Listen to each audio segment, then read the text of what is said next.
So this is a project that I'm working on with my sister. It's a children's book. Here's a study I did. For each page, I did a loose sketch, and then I refined the sketch, and then I used my light box to refine it even further. I don't have footage of the sketching and drawing, but here I'm going over the tighter sketch, even tighter with a darker pencil. I use this as line work. I don't ink because I wasn't sure if I was going to do digital coloring or if I was going to do acrylics at this point, or watercolors. So I just needed a really tight sketch to start doing color and value studies.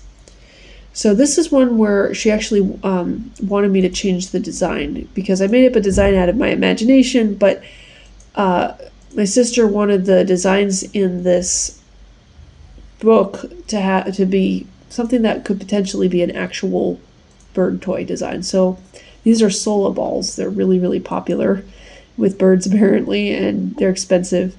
So that's why the bird is reacting that way.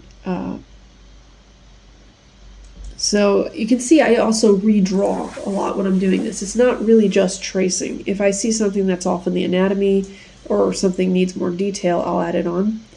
And sometimes it takes several layers to get it to the point where I can really use it as line art.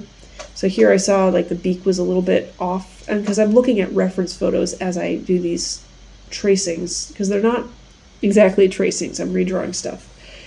And I'm trying to make the anatomy clearer. Here I'm adding detail, and that funny looking green thing is an eraser, an electric eraser. I find it useful for erasing spots. It's totally not necessary, but if you want to erase like a really small spot, it's very useful for that. So here I was adding more detail to something. The bird's wings, I had a reference photo of the back of the bird. This is a pear clip. So here I made a random design, and she wanted it to be something actually that could be a real bird design. I actually ended up redesigning it several times because this one it didn't feel as dynamic.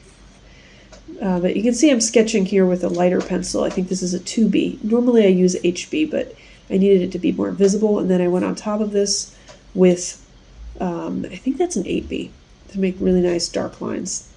And one of the things that I learned in a course I took with Scott Fisher and Greg Manchess, Scott Fisher kept saying, drawing is redrawing. And basically the idea is you're going to draw something, and there's going to be things that you need to fix. So you redraw it, and you redraw it. And you can't be afraid to change something or fix something or draw it again and again and again. And so art definitely takes a lot of faith that you don't know how it's going to work out. Sometimes things are messy, and you don't understand what the next step is even. And you have to be able to trust yourself, trust the process, and just know, okay, I'll go through the process of research and getting more information and figuring this out. So here, yeah, I'm redrawing it again. And I think, yeah, we came up with this new design based on a different kind of toy, because these ones I felt looked more dynamic. My sister gave me some options. And I kept some elements. We have this star there. I like that shape. I thought it was interesting, but it's made out of a material that the birds can shred. So one thing my sister said was that birds need, they really like shreddable toys, and they can have some that are non-shreddable to play with. There's a balance, but you want them to have enough of the shreddable kind of toys that it keeps their interest. So here we were adding a toy with more shreddable parts. And that's something that birds can get excited about. So I went over and traced just the part I needed, because I can digitally overlay line of work that I already did